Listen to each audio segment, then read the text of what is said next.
اسلام آباد میں دھند چھٹ چکی ہے اب جبکہ ملک ایک ایسے مرحلے میں داخل ہو رہا ہے جو آنے والے کئی سالوں کے لیے ملکی سیاست کا رخ متعین کرے گا۔ وفاقی دارالحکومت میں ایک یکسوئی ہے جو ایک ایک کر کے تمام بڑے دفاتر کا رنگ تبدیل کرتی جا رہی ہے۔ رنگوں اور حیتوں کی یہ مسلسل تبدیلی ایک ہی سوال کے گرد گھومتی ہے، انتخابات کب ہوں گے؟ ہر آدمی کا اپنا جواب ہے، ہر وقت کا اپنا جواب ہے۔ یہی وجہ ہے کہ یہ سوال ایک طرف انتہائی سادہ دکھتا ہے لیکن دراصل انسان کو مشتعل کر دینے کی حد تک پیچیدہ ہے۔ ایسا لگتا ہے جیسے 9 مئی کے بعد اور اس سے پہلے والے تمام تنازعات، تضادات اور پیچیدگیاں اس ایک سوال میں آ کر مرکوز ہو گئی ہیں، اور اسی لیے تمام سٹیک ہولڈر اس سوال کا جواب دیتے ہوئے اپنے الفاظ، خیالات اور اقدامات میں غیر معمولی احتیاط برتتے نظر آتے ہیں۔ دھند تو واضح ہے لیکن اس دھند میں سے اب یکسوئی اپنا سر باہر نکالتی نظر آنے لگی ہے۔ ریڈ زون کے اندر کی خبریں جاننے والے جو وفاقی دارالحکومت کے طاقتور حلقوں میں ہونے والی تمام حرکات و سکنات پر گہری نظر رکھتے ہیں، اب سرگوشیوں میں بتا رہے ہیں کہ انہوں نے اس یکسوئی کی کچھ جھلکیاں دیکھی ہیں۔ ان میں وہ لوگ بھی شامل ہیں جو حالیہ 2 کابیناؤں کا حصہ رہے ہیں اور اب بھی سسٹم سے بہت قریب ہیں،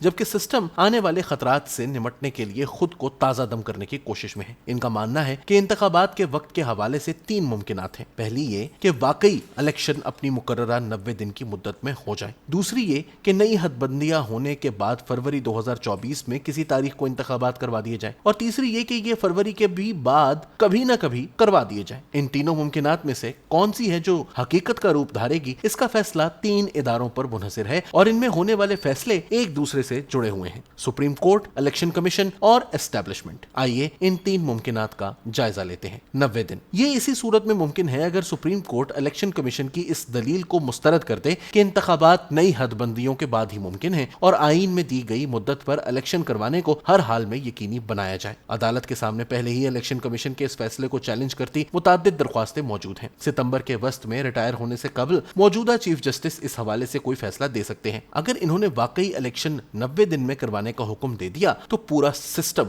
گھوم کے رہ جائے گا۔ ایسی صورت میں باقی 2 اداروں کا رد عمل بہت معنی خیز ہوگا۔ یہ وہ جگہ ہے جہاں ایک نئی یکسوئی سامنے آتی ہے۔ الیکشن کمیشن اس ممکنہ فیصلے کے مضمرات پر غور و خوض کر چکا ہے اور اس کا فیصلہ حیران کر دینے والا ہے۔ اس نے فیصلہ کیا ہے کہ حد بندیوں کے حق میں دلائل دیے جائیں گے، لیکن سپریم کورٹ نے حکم دیا کہ انتخابات 90 دن میں ہی کروائے جائیں تو پھر اس فیصلے پر عمل درآمد یقینی بنایا جائے گا۔ یہ بہت بڑی بات ہے۔ تصدیق کی کوشش کی تو ایک سابق وزیر نے کہا کہ حقیقت یہی ہے۔ ان کے مطابق چیف الیکشن کمشنر مختلف اجلاسوں میں کہہ چکے ہیں کہ ای سی پی سپریم کورٹ کے احکامات کی پابندی کرے گا۔ اگر ایسا ہوتا ہے تو اس کا مطلب الیکشن 2017 کی مردم شماری کی بنیاد پر ہوگا اور حالیہ ڈیجیٹل مردم شماری کے نتائج کو مد نظر نہیں رکھا جائے گا۔ کیا ای سی پی نومبر کی ڈیڈ لائن کو انتظامی طور پر یقینی بنا سکتا ہے؟ سابق وزیر کا جواب اسبات میں ہے۔ ان کا ماننا ہے کہ ای سی پی سربراہ دیگر پیچیدگیوں کے باوجود یہ کام کر گزریں گے۔ فروری آپشن یہ اس صورت میں ممکن ہو سکتا ہے کہ سپریم کورٹ الیکشن کمیشن کو حکم دے کہ حلقہ بندیوں کا کام مکمل کرے اور 90 دن کی ڈیڈ لائن اس عمل کے مکمل ہونے تک آگے بڑھا دی جائے۔ یہ فیصلہ موجودہ چیف جسٹس کر بھی سکتے ہیں اور وہ وقت گزاری کر کے ریٹائر ہو سکتے ہیں اور اس فیصلے کو آنے والے چیف جسٹس پر بھی چھوڑ سکتے ہیں۔ اگر یہ اجازت دے دی گئی تو باخبر ذرائع کا کہنا ہے کہ انتخابات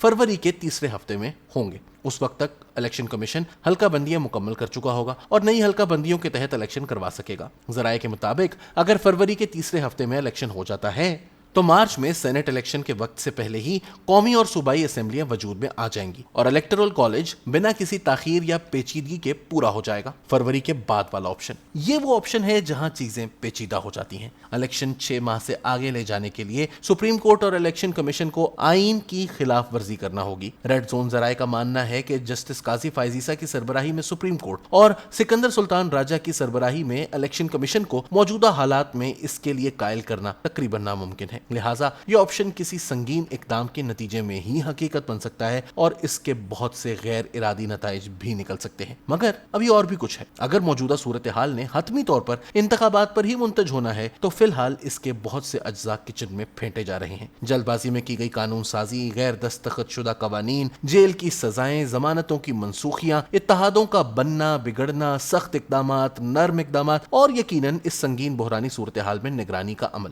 یہ سب اجزاء ابھی ایک ہانڈی میں بھرے جا رہے ہیں اور چولہا فی الحال آنچ پر ہے۔ نقطے ابھی آپس میں ملے نہیں ہیں۔ کچھ بھی کہنا قبل از وقت ہے اور بہترین منصوبے بھی ناکام ہوتے ہیں۔